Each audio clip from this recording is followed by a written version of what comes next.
Hey, so I'm going to give you some of the best tips that you need to be an Amazon influencer. All right. These are some of the best tips that I have researched, put together, put into practice myself. I'm an Amazon influencer, and here's some of the best ways that you can continue to drive success. So let's talk about your videos, right? So your videos, if you're trying to get approved for on-site commissions, one of the biggest things I see people struggle with is wondering why, and it's because you're not staying active on your social media accounts that you applied with for the program. So make sure you're constantly engaging and posting on those while you're waiting for your on-site commission videos to be approved. So that would be like hot tip number one. Also, make sure when you're trying to get approved to, make sure you show your face in those first 3 videos that you upload.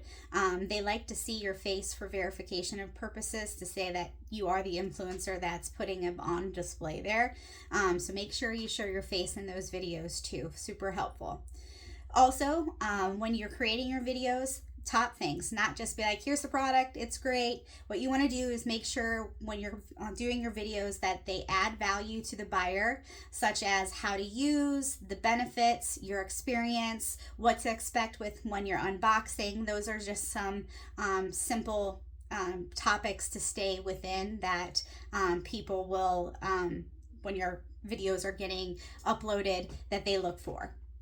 Okay, also make sure that you're using like simple products when you're trying to get approved, so that they're not like super complicated to explain or describe. So like use like a simple product like a blow dryer or a tool or something along those lines that are pretty easy to describe what they are and the useful benefits and features of them. Also, another thing that people keep getting dinged for is make sure you don't see any UPC codes, no barcodes, no scan codes anywhere in any of your videos. They will automatically decline them. For some reason, Amazon doesn't like the video barcode thing, okay? Also, make sure you keep your film, your under a minute. So that tends to have a little bit more success for people when they want to watch. The sweet spot is anywhere between 30 and 45 seconds. And that's just based off of the research that I've been doing as an Amazon influencer, as well as listening to other successful people. Okay, so then the next thing is don't buy and return any of the items on Amazon. You'll get flagged and shut down for that. Don't do that. Or film in stores. Don't do that either. They'll shut you down. Okay, the other thing is if you are waiting for on-site commissions and you get denied for the first time, you do get up to 3 shots. After that, that's it. Okay, so the biggest thing is to make sure you're using horizontal and have a good thumbnail. Those tend to get a lot of good views. However, the vertical have been getting more exposure lately because they came out with something for the creators where they're actually using your vertical videos and publishing them for you, your content on things like Pinterest and Instagram and other social media things. So do a mixture of both. However, the on-site commission ones, I do tend to notice that the horizontal videos do better, but don't skip out on the vertical ones. Vertical ones are really good for like using when you're doing like any clothing reviews. Those tend to do really well. Anything like around organizing, the house cleaning, those ones are good vertical ones.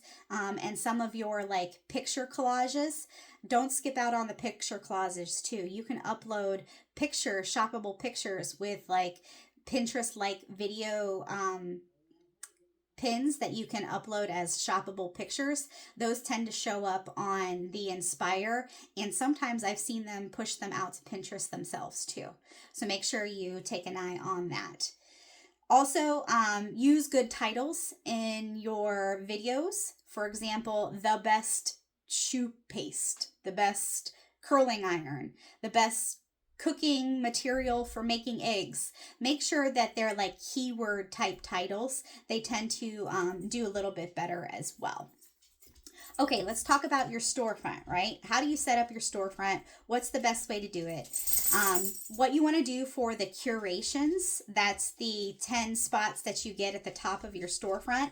Make sure you use those as like niches. So one curation might be for pet products, another curation might be for fitness products, or another one would be the best beauty products. Keep them in niches. It makes the curation and the experience better for shoppable experiences on your stores. And then in each of those curations, you can create lists inside of them. So let's just say the best pet products is one curation, and in the list it'll say the best dog toys, the best dog leashes. You can use those leashes, those lists inside of there to help organize your curation and storefront. Also, what you want to do is use your thumbnails to create shoppable pics. Those also make really good things. I can't say enough about don't forget about the shoppable pictures, not just videos. Those tend to do get views on like the Inspire and get pushed out to the social medias. So make sure you don't miss out on those opportunities as well. The other thing is to pin the best sellers or any of the campaigns that you have joined in the Creators Connections program. So that way people are picking the things that you're getting the extra commissions on. So let's talk about the Creator Connections. Creator Connections is a way for you to sign up for campaigns on products that you get extra commission if someone watches the video or buys the product through your affiliate link. What you can do is you can ask them for samples. You just message them and pitch them, asking them to say, hey, can I create shoppable videos if you send me a sample? Be more than happy to do that. Some places will say yes, some will say no. Some will ask you to do more than just shoppable videos. They may want you to post it on your social media accounts. So it'll be okay to message the brands and ask them for samples if they are not offering them in the campaign. You can also ask them to help you with your content. You can say, hey, I put up content. Can you share my content on your social media channels? That's also a good way to push that too. So that's that. Creator Connections is a really good way to boost your sales. I would say don't sleep on that, and definitely try to do those product reviews if they offer you samples. Even on the smaller stuff too, you can earn extra commissions on it. So Amazon Live. Okay, so what you want to do is first thing is make sure you have a good thumbnail on your Amazon Live, and you want to make it a consistent time that you go on live so your followers know to look for you at a certain time. For example, I try to go Sunday mornings and do a show at that time. And also make sure it's niche specific. Don't do a bunch of random stuff.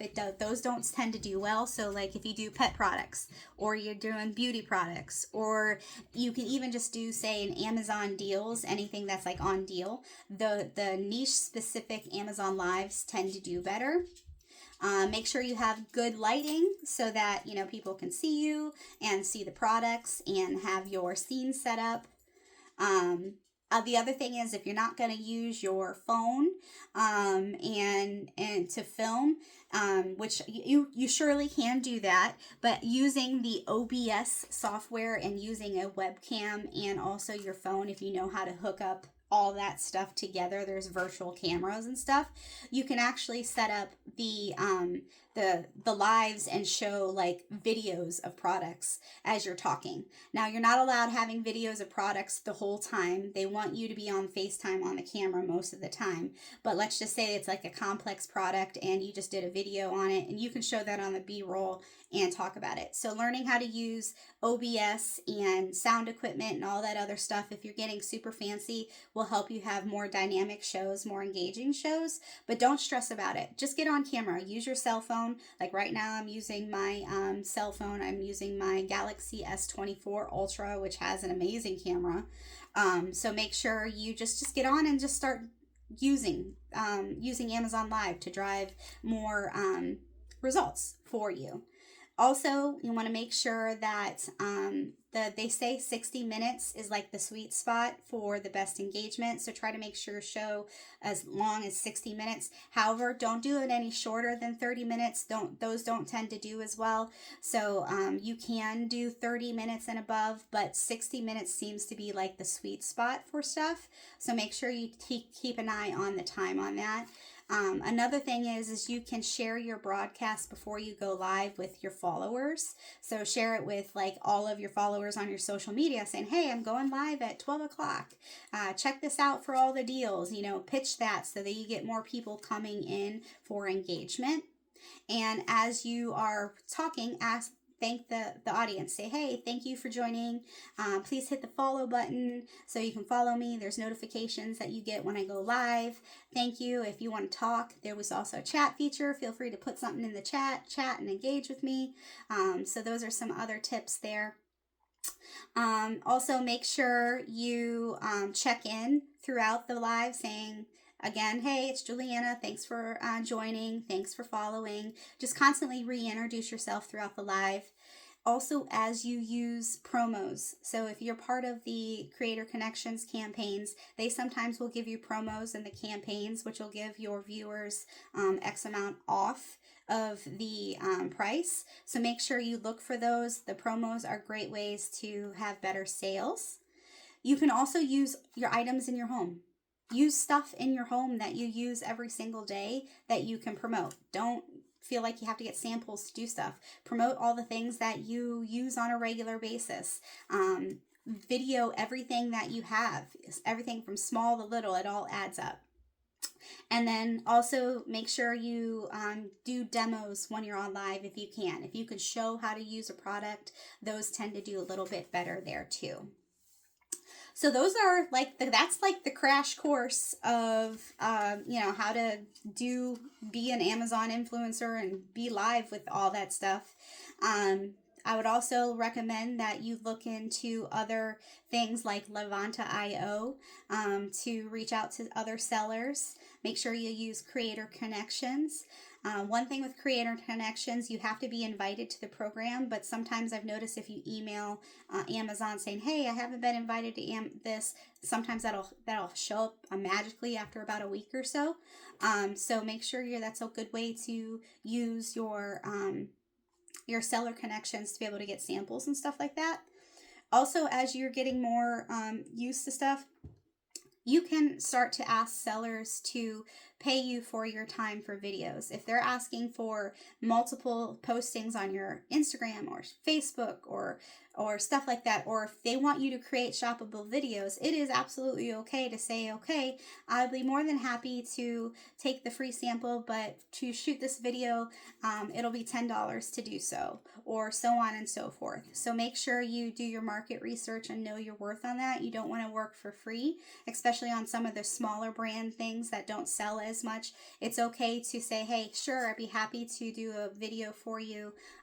It'll just be a small fee. That's also another way that you can do well with the Amazon Influencer Program.